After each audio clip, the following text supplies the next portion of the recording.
Thank you for a wonderful, rousing morning program, and now we're going to hear from our students. I'm so excited about this next panel. And I'm also excited because as much as we love our students, we love our alumni, and one of our young alumni, Mrs. Aaryah, is here and is going to run this panel. And before that, two of our great faculty members, we met Dr. Patrice Nielson, who is our environmental studies program, Patrice Wade, and Dr. Diana Watts, who is our business administration faculty. And they put this program together, and I'm forgetting who goes first. Who goes first? Dr. Patrice Nielson is going to introduce the program, and then the students will be introduced in due course. Thank you so much. Welcome back.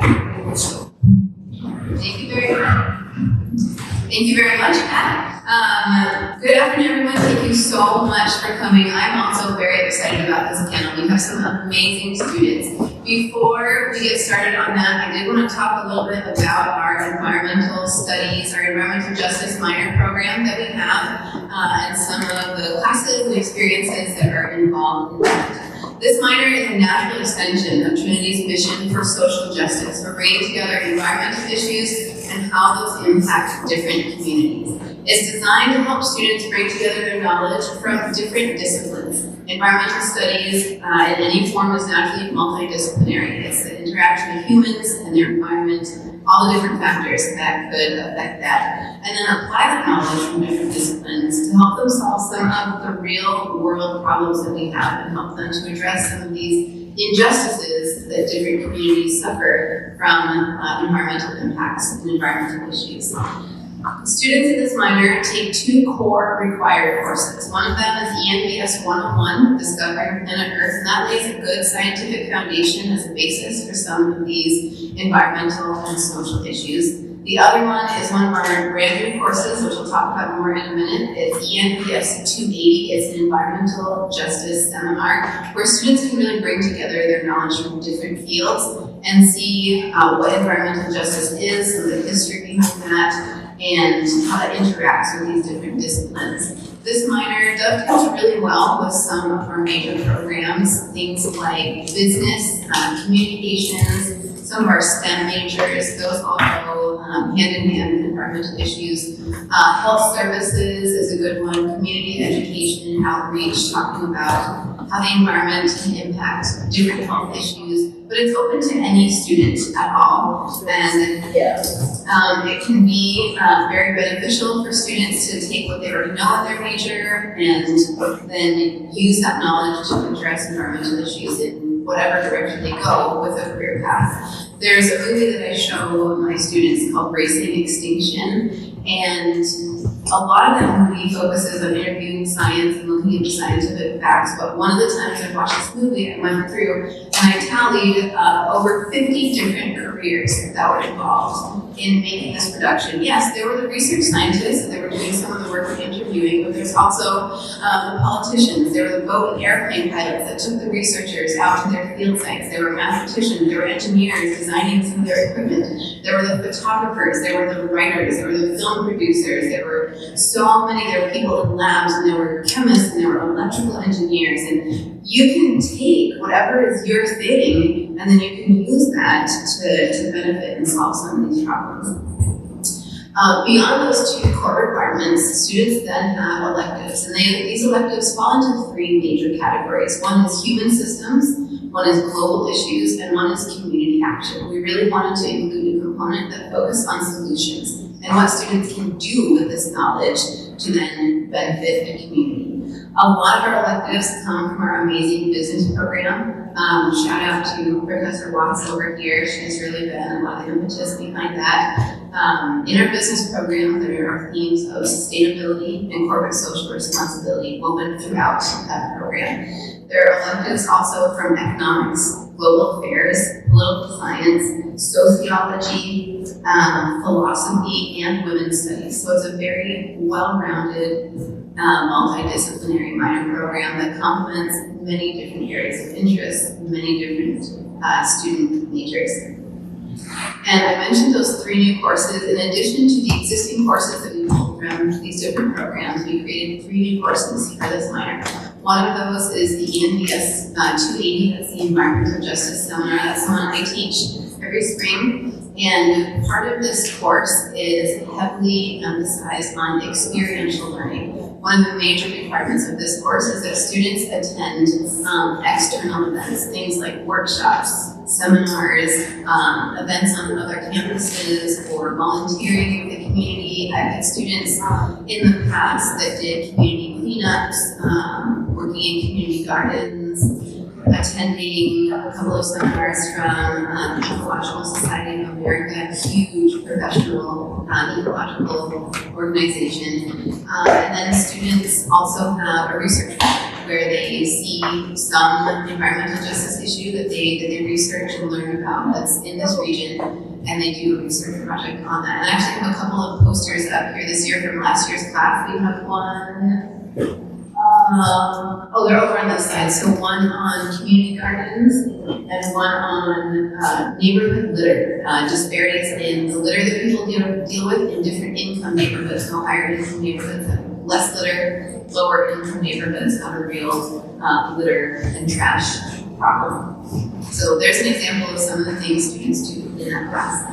Another new course is Environmental Studies 281, and this is an environmental pollution course. You heard from Dr. Shea this morning. She did the case studies on air pollution, and she is created and she teaches that class. And this class uses some historical environmental disasters as case studies or a framework for environmental issues and their impacts. And she looks at a lot of connections between global issues and how they really impact individual communities. How sometimes an issue on the other side of the world can end up impacting a community on this side of the world. And finally, our third brand new course is a philosophy course. It's Philosophy 280, Environmental Ethics and Beliefs. And this class explores some of our beliefs and value systems on the way humans interact with the environment, our roles in the natural world, and some of our obligations for stewardship over that world from different viewpoints. And each of these courses also fulfills a general education requirement, so it counts towards the minor. Some of these count towards different majors, and they also fulfill the general education requirement. The ENVS 280 course fulfills a civic engagement requirement because they're getting involved in the community. The environmental pollution course fulfills a capstone course. So students, it's a capstone course. They do some in-depth analysis and writing. And then the environmental ethics course fulfills a values and beliefs and general education requirement. So for any students in here who might be interested in exploring these topics, you can use your general ed requirements to explore more about that. So before we begin our panel, I wanted to turn some time over to Dr. Diana Watts in our Chair of Business Administration program, and she's going to talk about a model for framing some of these issues, framing some environmental, social, and economic issues as we advocate developing some leaders that are going to tackle some of those issues in the future. And Professor Watts has been instrumental in developing a lot of this minor, and I'm very privileged to have worked with her so closely. She has been a good mentor and contributed a lot of expertise to the issues that we're talking about today. Professor Watts.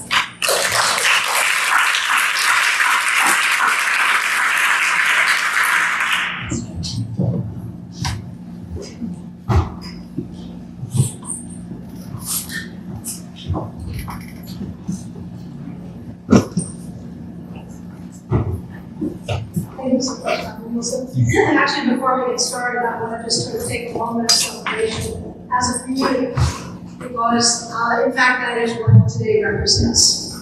This is a true celebration of actually about 10 years of work that has been supported from the start by President Patrice, who has supported this values-based education and a collaborative culture where we do probably more staff meetings in the parking lot, I'm not sure you know that or not, than we do in the conference rooms. But this has really been a project that started with some trips to conferences And the interesting thing is that none of us were environmental scientists. I certainly want to give a shout out to Dr. Shea, who we heard from this morning, Dr. Gable, who also had the privilege, and Dr. Nielson, who actually took the baton over the finish line. And a special warm thank you to, at that time, the Professor Sita Ramurti. She has now moved on, and she was only a mere professor then, she's now dean, but who's continued to shine a light on the importance of an environmental justice minor and working in this area. So thank you to all of my colleagues.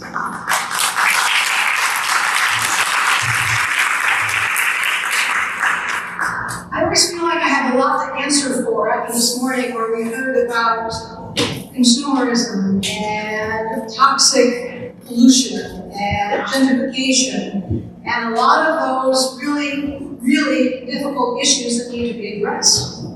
So who am I as a business professor to stand up here and have the hubris to approach those topics? The way the business program is focused is really to ask, how can businesses contribute, as opposed to how can they only be a part of the problem? What we talked a lot about this morning was personal agency, shaping our consumer patterns differently, contributing to the common good. The journey that I work in the program to take students on is to also understand the structure. The structures that in fact shape a lot of the behavioral norms that become just the way we do things, including business. So let's start with the bad news.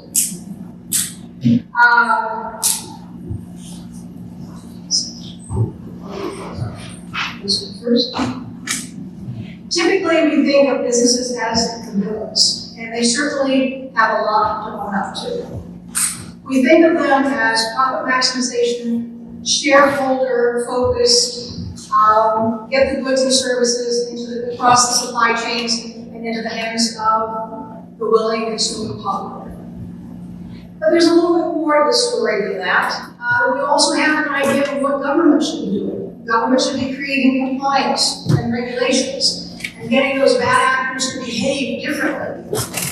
And often we think of social movements as also engaged in shaping or trying to make people see the error of their ways and do things differently. The story goes a little bit behind that. We live in a neoliberal economic system that, for those of you who have historical perspectives, will live around, that was established in World War II.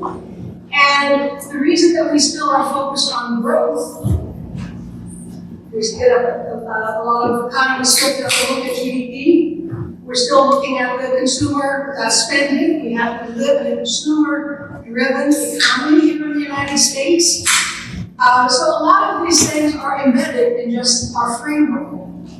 Not to say that our individual behavior is not of importance, but that we are structured in terms of some of our choices. When we talk about this, and I'm actually a political economist, I'm interested in how politics shape the economy and how economics shape politics. It goes both ways. And then, of course, have civil society and they're doing its bit. But one of the things that we're trying to understand is, could this economy, which we typically call the more economy, just buy more, exploit more, do more, could that be changed? Are there any working alternatives? So my interim remarks, to get us to this fine panel, is that we need leaders, and we may need a different paradigm. We may need a different way of thinking through the conversation. It's not only about our trying to recycle, which again, would encourage everyone to do it, but as I say, we can't recycle our way out of the problem. We're in an extreme world. We've heard that. The international scientists who report to the UN are really on the edge. They say this 1.5 cells that they don't think we'll be able to really pull that. They think we're already, sort of over that. And now they're starting to say, well, can we talk about living with it? What would it mean in terms of adaptation around societies to sort of think through the problems that would come with that? Here's our answer here. So One of the things that I'd like to suggest, and again, there's no magic bullet, but there's an economist called Kate Rayward who has proposed something called the Doughnut economics model. It has two pieces to it that I'd like to draw attention to, and again, we're talking about structure rather than agency, although those two come together. The structure, of course, is the outer limits. The one that is perhaps most widely known as climate change. But if you look around the world, we also have ocean acidification, chemical pollution, fresh water withdrawals, land conversion, biodiversity loss. It's a whole ball of wax.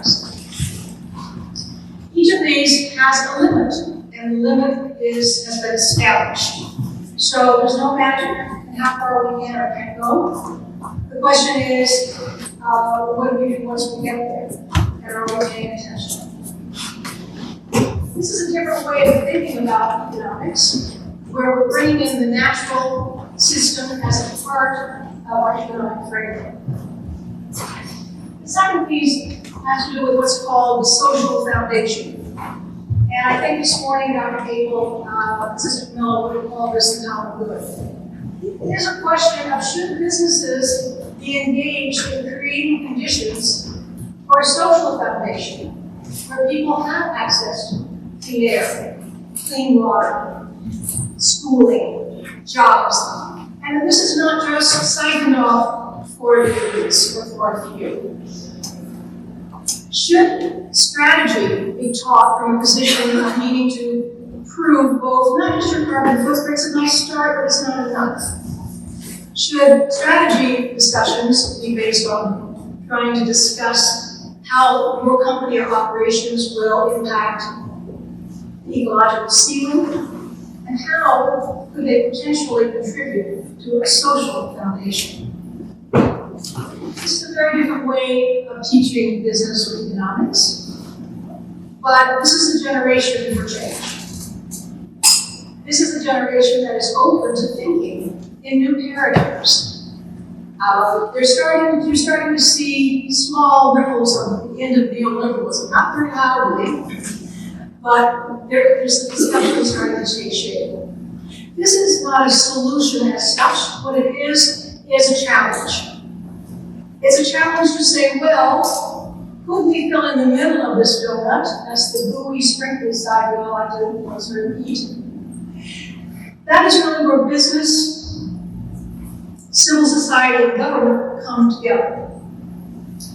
They come together, and Rayward, I like her terms. I'm sure we could get different ones as well. But she talks about creating a regenerative and a distributive economy. Distributive, we understand, hopefully. This has been one that has certainly been talked about a lot, but has not ever been acted as a part of a strategic mission of an organization. Regenerative is a little bit of a newer way of thinking, although to scientists this is more common ground. It's basically putting back to the earth what you take out. Yeah? In the same form, or in a better form. It's replenishment. That's not recycling. So the Doughnut economics is one that we discuss in all of our classes as a sort of framework for trying to rethink how things could be done differently when these young people are leading. So let's now sort of zoom into Trinity. What would be sort of the three things, or three areas that have created a sort of focal point across the curriculum? One is a shift in terms of economic thinking from a take, make, waste to a regenerative market.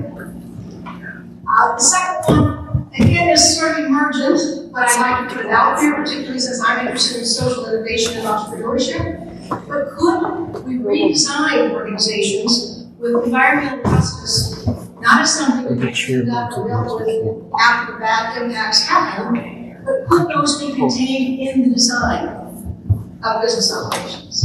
That's a different sort of question.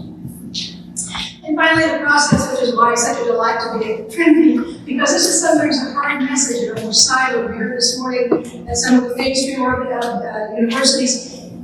A secret, they've been pretty slow to challenge any of the economic orthodoxy. All right? Only in a place like Trinity could you probably teach something like this without getting your knuckles wrapped, right? Or your ginger denied, I'm sorry. Okay. So the process is a collaborative one. What is really needed is dialogue.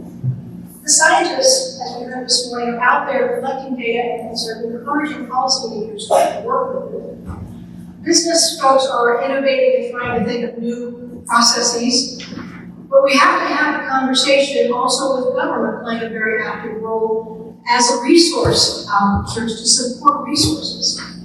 We see this to some extent with the Inflation Reduction Bill with Biden. We'll see if the funding stays or not.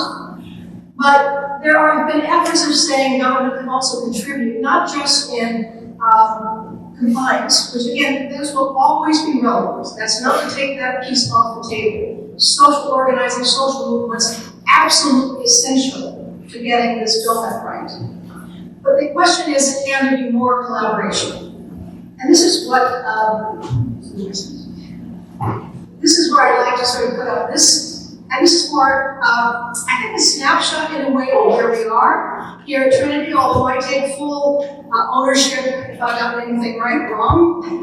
What I suggested is that we've already sort of been engaged in an experiment in education that involves interdisciplinary learning.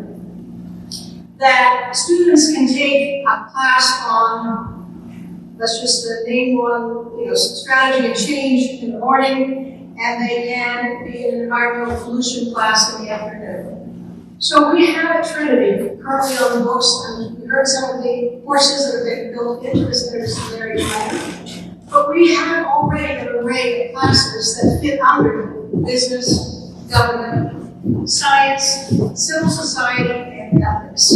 So students leave Trinity with a much richer picture of not just what the issues or the problems are, but of also trying to imagine what some of the solutions could be and how they can contribute from this interdisciplinary perspective. And this is what's actually called for in the literature. These problems are too immense, and the solutions have too far been siloed. And it's only by getting really smart people around the table to try and sort of consider creating different visions or different outcomes that we can start to think about what a solution might look like. So this is the lead-in because I'm going to actually be so bold as to say I think we're getting it right. And that's what the panel represents today. Before we go to the panel, I do have two grads I'd like to introduce. One could not be with us today. So she has sent a small video. Let me see if I have this right. I'm sorry, let's get this one. By the way, just to let you know, business program does also do Main Street. We have general business and operations, including data analytics, and we have business, finance, and accounting. So this not to lose the trend there. Okay. This is one of the two graduates I'd like to introduce. This is Yesica. She sent me this picture of her visiting Petra, Jordan. Zubeda graduated in 2014, where we were just kind of getting these sorts of thinking off the ground. She went from Trinity and then worked for AmeriCorps for several years. After that, she went to, she traveled widely. She speaks two languages. She speaks Arabic, based in part on a scholarship that she got through a sponsorship here at Trinity, and Spanish. She was a double major in psychology and business administration and a minor in economics. And she is preparing herself. She's currently teaching AP Psychology in Nablus, Palestine. And she is preparing to come back to the States and get a degree in tourism. So this is a small 1-minute video from Zubeda.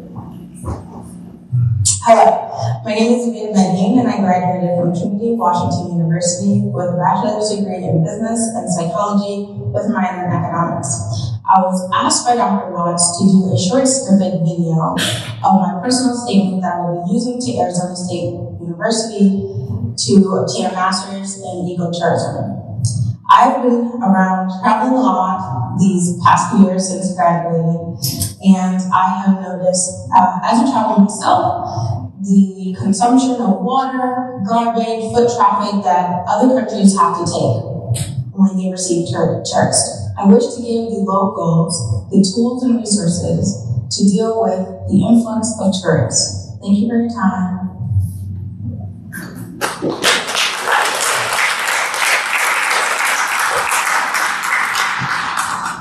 And our second grad I'd like to introduce is Aaryah. She, together with Alicia Staker, were recipients of the Mellon Grant and a summer field trip to Samsø, Denmark.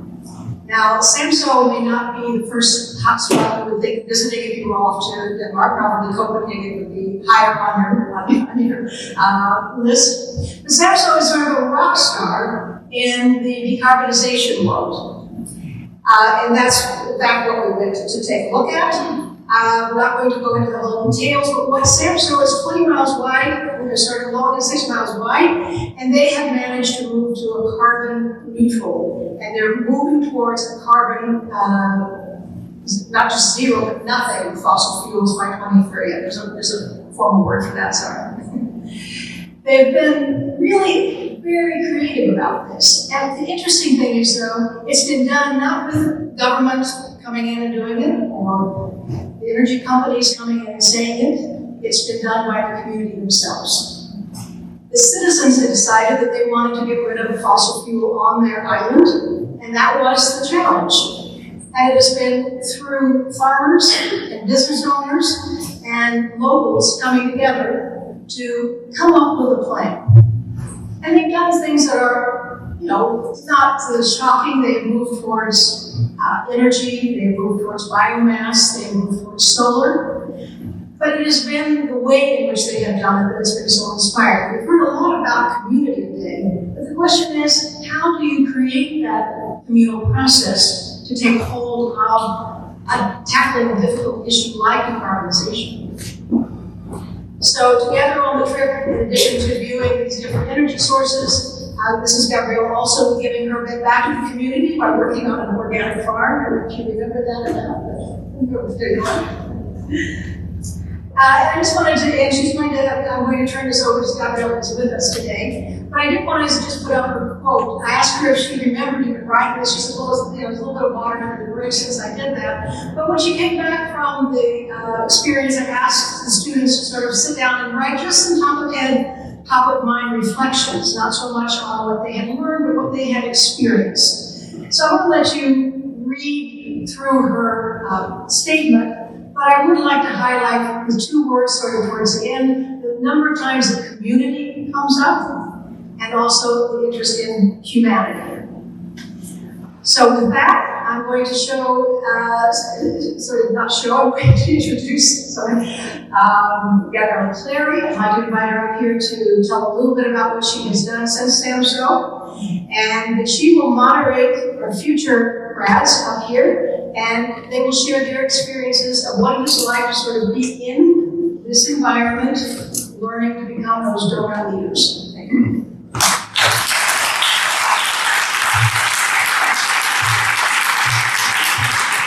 Dr. Watts, wow, I haven't seen those photos in so long, so I never wrote it, but wow, different voice back then. But since Samsø, really my interest in sustainability started with the fashion industry. When I was younger, I wanted to be a designer, but I didn't have the patience to learn the skill set, so I figured, oh wow, there's a lot of men in the business sector of fashion, which is mainly targeted towards women, so let me pursue that. And that's how I ended up at Trinity Washington University pursuing a business degree. But through my time in the classrooms, not even just in the business classrooms, but in the course I took on religion, there was a lot of emphasis on environmental justice. And that made me think about the impact of the fashion industry on the environment. And as I kept pursuing that, I learned about the impact it had on the social, and how the social and the environment crossed over. With that, after the Samsø trip, I was thinking the focus of my research in Samsø was adapting what they did on the island, how that can be adapted in DC. But really I came to the conclusion that it wasn't really about just the government, it was more industry. And so that brought me back to fashion. And I was like, well, sustainable fashion, let's see what we can do with that. And the rest of my studies at Trinity were focusing on sustainable fashion.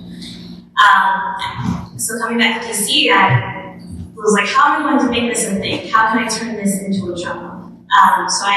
In DC, you can find a nonprofit for anything. So I found a nonprofit fashion, a fashion nonprofit. And I told them, hey, I'm interested in sustainable fashion. And they had the network of someone who was also interested in it. And I ended up working with 3 other lovely women to create the first sustainable fashion conference in DC. From then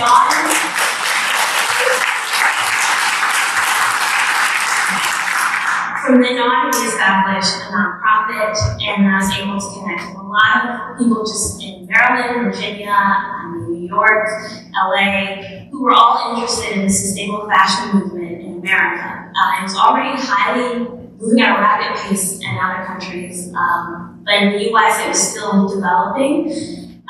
Since then I've been working on a lot of other projects, but outside of that I still needed a job. So I pursued a master's at American University in Sustainability Management through their Doughnut School of Business, and I was able to start working at the World Bank at the same time. And to this day, I still work with the World Bank and corporate responsibility. So that's where I am. Did you say anything else? All right. On to our lovely panel. First, let's get to know the young ladies from now. So let's start with Lakshmi. Can you tell me your name, degree, what you major, and how you got interested in environmental justice? Hi everyone. My name is Lakshmi Mosquera. My major is global affairs, and my interest in environmental justice began when I was in high school. I was supposed to write a senior thesis paper that was 15 pages on any topic, and of course I was overwhelmed with many ideas. And one thing that I was interested in was sustainable fashion. And so, as I was researching about it, I found that there was a lot of elitism related to the sustainable fashion industry because it's very expensive. Most brands are very expensive. When you think of information, when you think of many of those big brands, the price tag is not very pretty. And so I tried to find a solution, and I found the circular fashion movement, which is more related to thrifting. And since then, after I finished my paper and everything, I just been doing more and more research on the topic. And that's how I got interested. Thank you. Let's go to Yesica. Can you tell me your major, how you got interested? Hi, my name is Yesica Tumax. I'm a biochemistry major, and I got interested in environmental justice through my internship at the Doughnut. And I just learned so much and realized that environmental change is very important now, especially as how the River has changed throughout the years, where it used to be very, very bad, and now it's getting better, and I know that there are suitable campaigns, and it's great now. Thank you. Next one up. Hi everyone, my name is Rondon. I'm a senior and I'm majoring in biology. I was introduced to environmental justice through I was doing literature research on epigenetics, which is alterations to your behavior and environmental factors can alter your DNA and change the way your DNA works. So I was doing intermediate research on literature research, and I found out that outside environmental chemicals can actually increase someone's chances of developing cancer over a long time. So I found interest in that, and to that I involved myself with an internship with NASA Yesica Space Grant. Cool. So does Aaryah? Hi, my name is Salley. I am a senior here at Trinity. My major is business administration with a minor in economics. and I got introduced to sustainability from just living in DC and seeing the effects of like construction and unsustainable practices in my surrounding environments.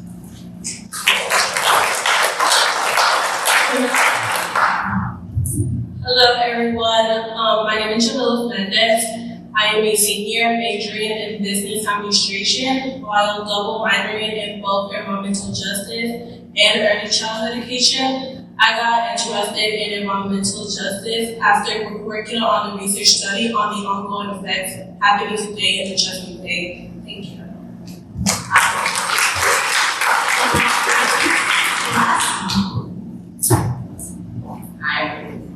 Hi everyone, my name is Celeste, and Iroha. Please disregard that here as a senior.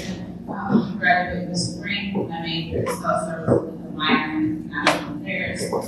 I got involved in environmental justice after researching about climate change and wanting to be the role of the better place.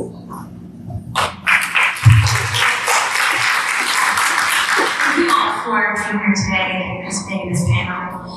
First, let's start with Aaryah. How have you seen environmental justice issues come up in different classes? For me, I have taken the class Sustainability and Green Business. It's a business 330 course, and that exposed me to how business, governments, and society has both helped and harmed the environment. We had done research on upcoming entrepreneurs that are actually creating businesses to help change the environment for the better. An example of this is a company called Dimensional Energy, and they are actually working to change the CO2 and other toxic fuels that have been emitted into our atmosphere into fuels that we can use for both vehicles and airplanes. Wow. And then Jamileth, can you tell us any most environmental justice topics in class? Yeah, so during one of my business courses, which is called the Business, Government, and Civil Society, we had the opportunity to work on class activities related to the ongoing effects of the Chesapeake Bay. And while conducting a research study, I learned that the effects that were happening in the Bay impacted the declining population of the blue crabs, and it also impacted family-owned companies that were surrounding the Bay. I actually did a project similar to that. So great to see it continue. And Celeste.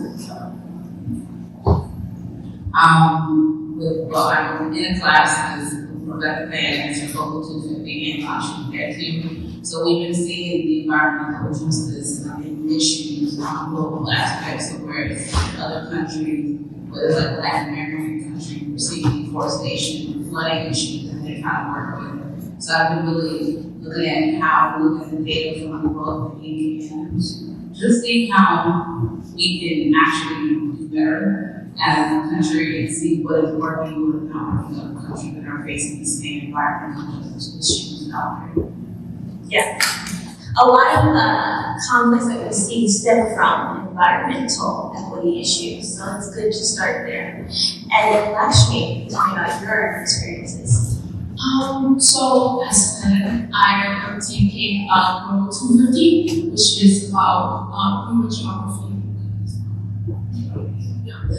Which is about human geography in Latin America, and we talked about environmental racism in Latin America and how that affects communities of color there.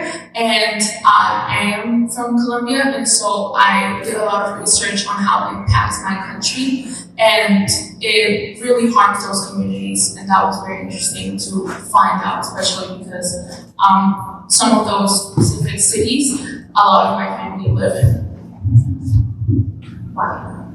And Martha, you mentioned your experience in NASA internship. Can you expand more on that? How you came across environmental issues in that? Yes, so I did an internship this summer called the NASA DC Space internship, and my mentor was Dr. Celeste, and we were interested in finding out to what extent does PM 2.5 correlate with black carbon measurements. And just to give a little background, PM2.5 is it's a particulate matter that's below, it's 2.5 microns or smaller in diameter. And it's a main source of air pollution, and black carbon is a component of PM2.5. So at the moment, there was already something going on with policy. There was a collaboration between policymakers, community scientists, and activists to collect data on two neighborhoods, the neighborhoods that we did the study in was in, it was two predominantly black neighborhoods, this close proximity, which is called Eglinton and Brentwood. And we partnered with those policymakers, activists, and community scientists to get black carbon and PM2.5 measurements. And the goal of it was to give enough data to push policy to make more equitable air qualities throughout Washington, D.C. Because Brentwood and Eglinton are industrially zoned, so that permits high density distributions, production, and repairs. And these communities, they have like a high traffic of diesel truck traffic, and this can cause a lot of emission of black carbon into the air. And like I previously stated, how epigenetics can, black carbon is a chemical pollutant that can drive epigenetics, and it can cause someone to develop cancer in the lifetime. So we're interested in seeing how PM2.5 can show us black carbon levels, and in the end of the research, we found out that they don't correlate, so we can't get just how much black carbon is in the air based solely off of reporting PM2.5. So we suggested that the two be reported separately. And my biggest finding during that research is that throughout Washington, the air quality is not the same. In certain areas, which are like mainly predominantly black, the air quality is bad. They have a lot of factories in their neighborhoods, like in their backyards, and it can have like an adverse effect on people that are living there. So that's really good experience. Great work, thank you. Yesica, can you tell us more about the Potomac River Keyword's experience? I did water quality monitoring testing over the summer, where we go on the Potomac River and get samples of the water to test E. coli and humidity, and through that we see if they pass for swimmability, because one of the campaigns of the Potomac River Keyword Network is swimmable Potomac, and there are sites that are actually swimmable. And it was just nice seeing how there is a ban, like although there is a ban on DC and swimming in the Potomac River, there are still parts that should be allowed for swimmability by different communities, because I know not everybody has access to a pool or has access to go to the beach. And so if they can't swim in the river and it's allowed, then it should be okay. And through my experience, I realized that environmental justice is a multidisciplinary community, just because I know there are lawyers and scientists in the Potomac River Network, which is nice to see, because it doesn't mean that you have to be an environmental scientist to work in environmental justice issues. Yes. And then, sorry. Aaryah, can you tell me about your experience outside of school and with environmental justice? Yes, of course. So I have a job at Staples where recycle ink, toner, and all electronics. And those policies have actually really impacted the society positively. I found that over 48.7 billion pounds of e-waste has been recycled through Staples. And we've also reduced carbon emissions by 39% since 2010. that contributes to individual behavior? Yes. Yes. So that's a good transition to my next question. Lakshmi and Yesica, how do you think, how can changes in our individual behaviors contribute to environmental justice? Let me start with Lakshmi. So as I mentioned previously,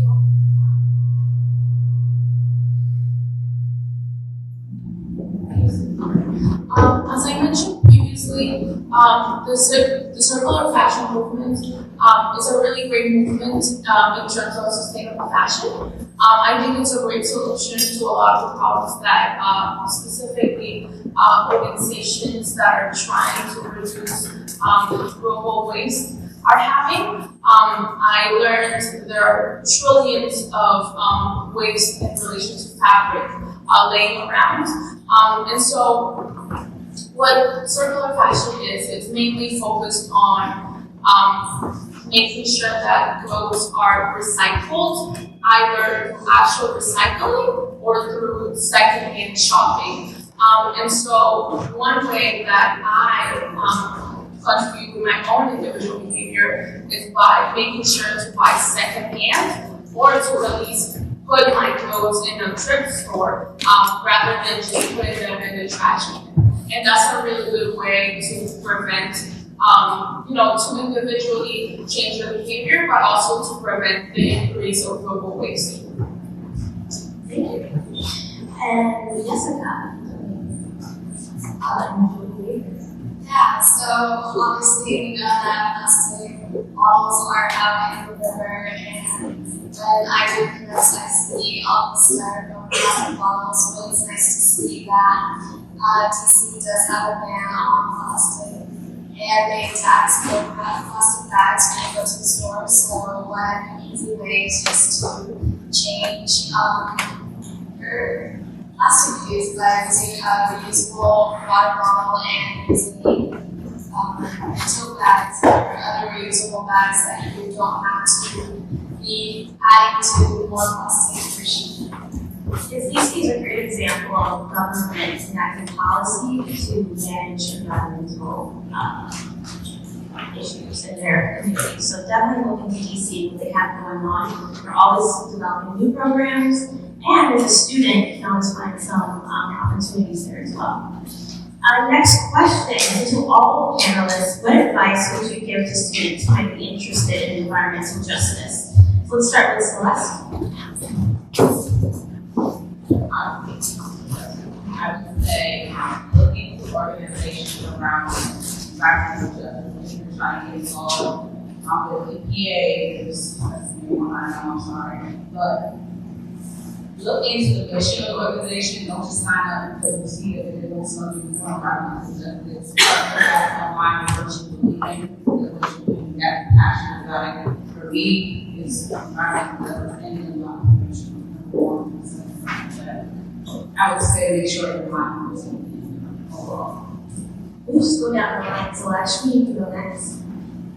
So for me, I would say find a specific area to focus on.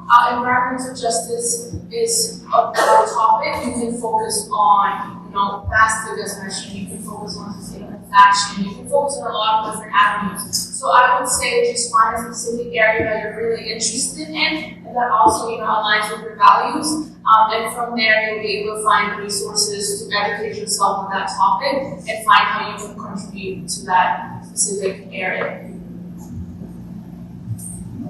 I would recommend everyone to do research on anything that they're interested in and stay curious.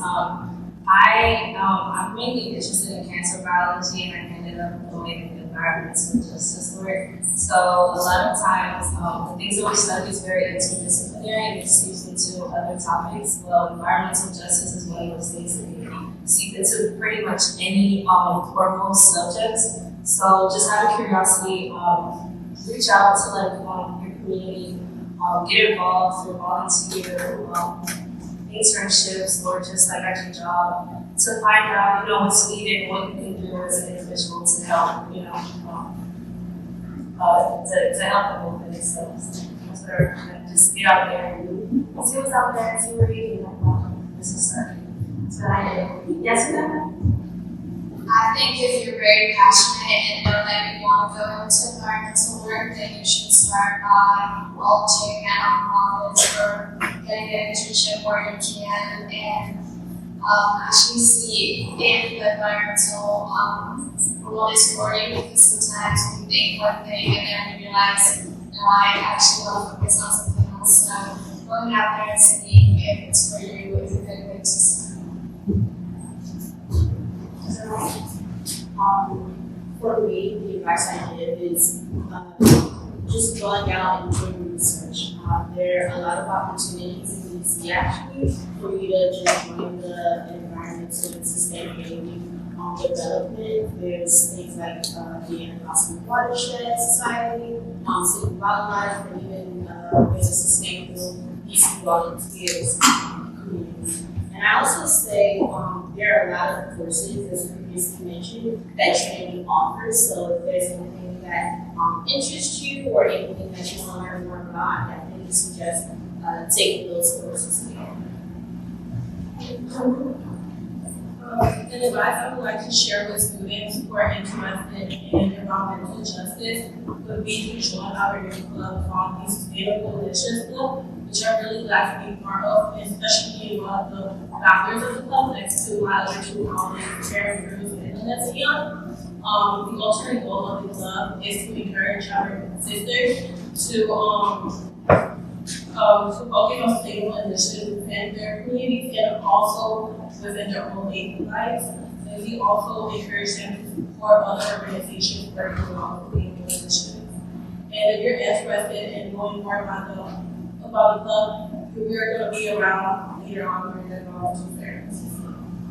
Thank you. Thank you everyone for continuing to share your experiences. I'm proud to see all the work you're doing and the passion that you have for this topic, and I encourage you to keep on going because your voice really does matter in this conversation. Thank you.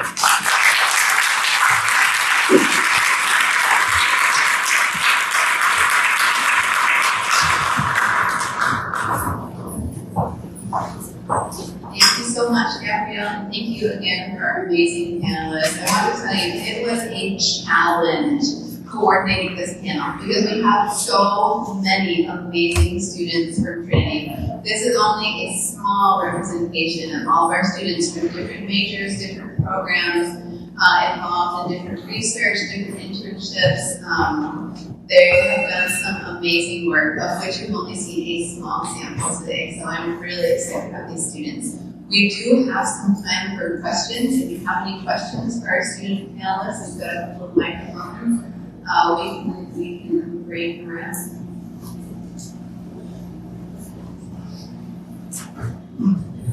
I have a question about the transferability of lessons learned. Are you finding in your research or in your development of this course material that one industry can inform another?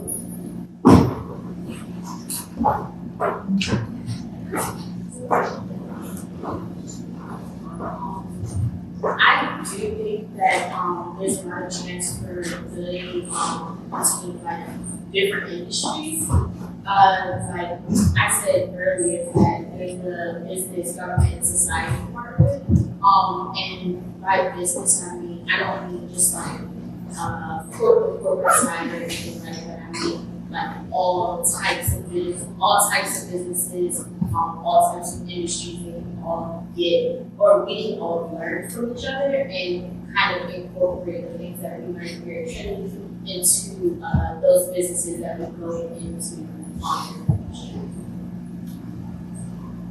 So, for me specifically, I'm interested in policy and law, which is why I'm majoring in global affairs. And I never considered, thank you, and I never considered sustainability to be part of my career because I just thought of politics. That's what you think of when you think of majors like international affairs and global science. And so for me, I found that there's a way to merge those two. There's something that's not the transferability. Yeah, I got it. There. Because I can try and advocate for policy and law to be enacted in big businesses or even in the government itself, to be able to make sure that sustainability is taken into account before making a decision as to the impact of the environment.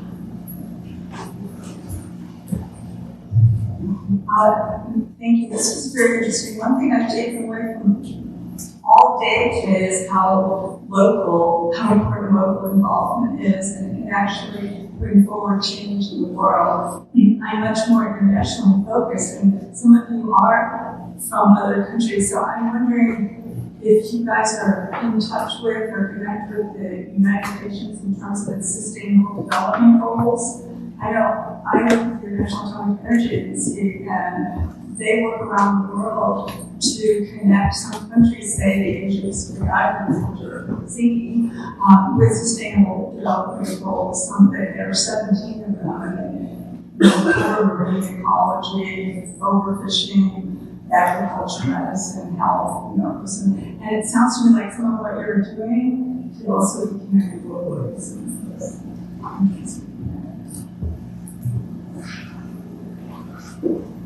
I wish I knew people from the United Nations, because I'm really interested in working in that. I am from Colombia, and I think there's a lot of overlap between environmental justice in my country specifically. But I would love to do that, but unfortunately, I don't have any contacts with the United Nations. If you do, please let me know.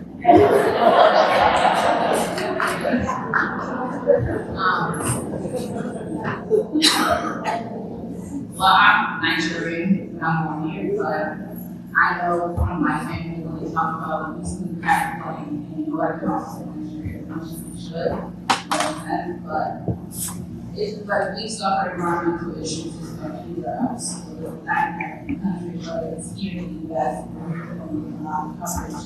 And it really, I don't know what they can do to help the African country out there facing environmental issues, whether it's like money, like anything environmental wise, but it's like we're facing the same thing that anybody else is.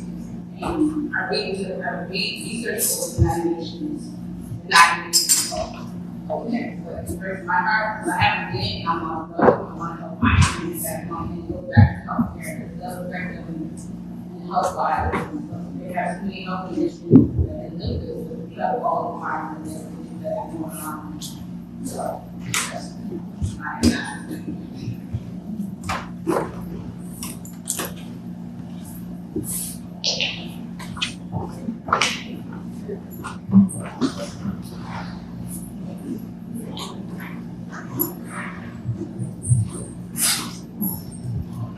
Hi, I'm Susan Wilson from the Plastics Study.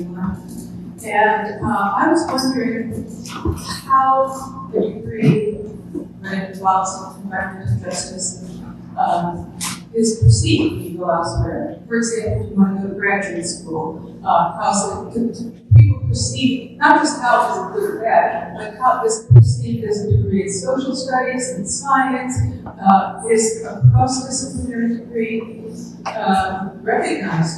The reason for my question is that it seems to me that if you are going to other places, that's a way of kind of spread to learn about what you're doing. And I'm wondering, and it's not just graduate school, it could be employment as well. Or I know now has an associate's degree, you can have a master's degree.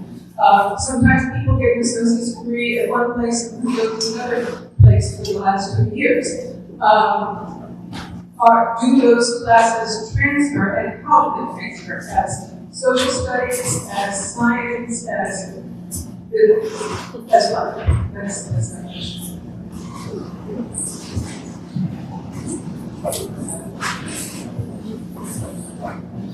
So I have some experience in postgrad,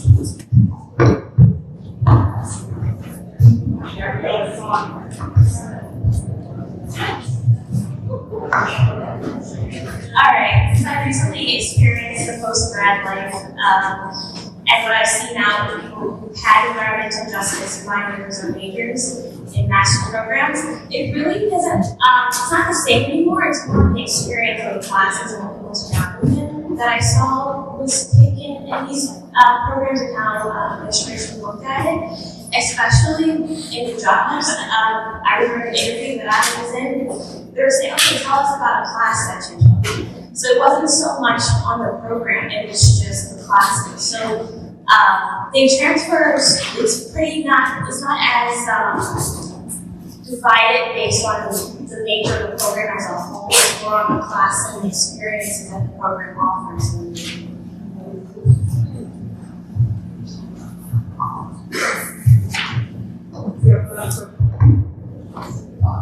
So I had a quick question. When we were thinking about sustainability and the typical methods that we have in place, like funding from the World Bank or Inter-American Development Bank, and we're thinking about how we can enact change. Do you think that there's, through your research, is this process that we're doing now the right one, or is there a need for change from that typical norm? Providing funding, maybe with some, it seems more community-driven or changing the mindset. Well, one way I think about funding is that there are these big corporations that are able to produce plastic products like Coke. They can change, they have the funds, and they can change how their products are packaged through glass and other materials, not just plastic, or have a recyclable plan for their plastic bottles. So I think the corporations who are creating these plastics have to change what they're doing, because as a society we can't just change. Yes, we can stop using plastic bottles, but plastic is so cheap that we see it everywhere, and that's why if the corporations changed their packaging, then we wouldn't have this issue of trying to reduce our plastic waste. One question? Thank you for your presentations. Trinity is one of many sister Notre Dame universities and colleges throughout the United States and the world. And I'm wondering if there was any networking opportunities that you might have with other sister Notre Dame college students who are same age but simply in another location. I can have some input on this one. So this environmental justice minor program that we've had is only a couple of years old. So we're continuing to work on expanding our networks and partner organizations. So that's not something that we've gotten to yet, but that's definitely something in the future to connect with more. And connections with other universities here in the DC area. With some cross-campus events, but that's definitely a good opportunity for the future. Thank you all so much for being here today. Thank you for all your questions. Our panelists are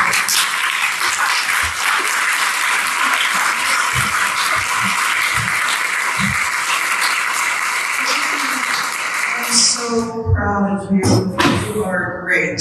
Aren't they wonderful?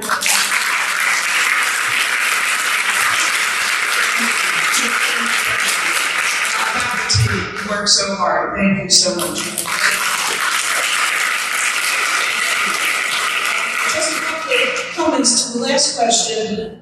It's interesting you would raise that because Aaryah talked about her work over at Notre Dame Section back after she graduated. I visited Section probably 25 years ago at this point. Our ability to do collaborative things kind of fell by the wayside for a while. But that was during post-pandemic. They've actually reached out to me and wanted to visit. And so the opportunity possibly to reestablish some ties with Section is something we will be exploring in the next year. So that's one possibility. We've also talked, a former faculty member of Trinity, who's also a former sociologist at Emmanuel College and came here, Sister Mary Johnson, is now the congregational leader of the Sisters of Notre Dame. And she knows, yes, exactly. Mary Johnson knows that we are very interested in ways to connect with the SMD schools around the world. And I see Sister Rosemary Reynolds is here on our board of trustees. She does that. She's at Albertus Magnus College.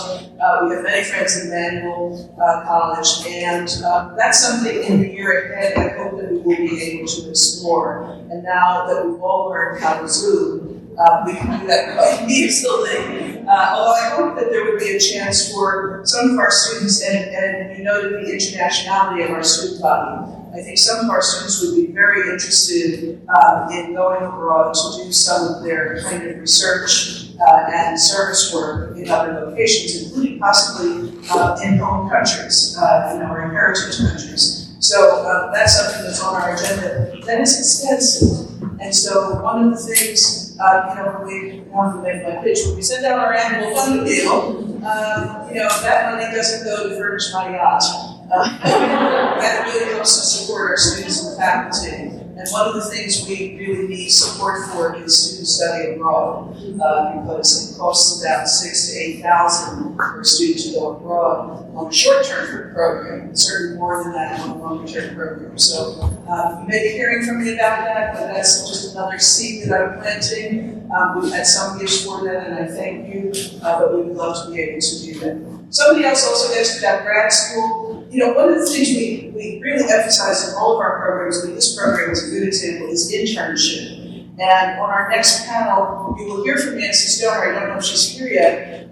There's Nancy. How are you, Nancy? Thank you. Nancy is the executive director of Potomac River People's Network, where Yesica has had her internship. And she'll be speaking on the next panel. And we're also going to hear from Dr. Candace Boyd. Is Dr. Boyd here? There she is. She's with the Chesapeake Bay Program Protection Agency. And I don't think they've internships yet, but we want them, so that's why you're here. So we believe very deeply in the power of internship to help our students currently both make career contacts and network, but also to work with professionals who will say, well, this is where you should go to grad school. This is where, linking that theoretical with the practical through the internship. And in the healthcare side, we call it clinicals. But it's the same idea in the science side. We need that. And you might have heard the students around the room today, you can see the research posters, thanks to our faculty. Undergraduate research, not only in the sciences, but in business and many of the other majors, research is now a major component of our work with undergraduate students. And the research might be here, or the students might go off for a summer internship and do research in other laboratories or in other locations. It's a really big deal, and that helps get the students into the avenues for their postgraduate lives, graduate school work. We can't just talk about going to school anymore, we have to talk about work as well. It's just a reality of life, and all of this helps to tie it together. So we're going to have a really great panel in 10 minutes. Let's take a 10-minute break and back with Nancy Stoner and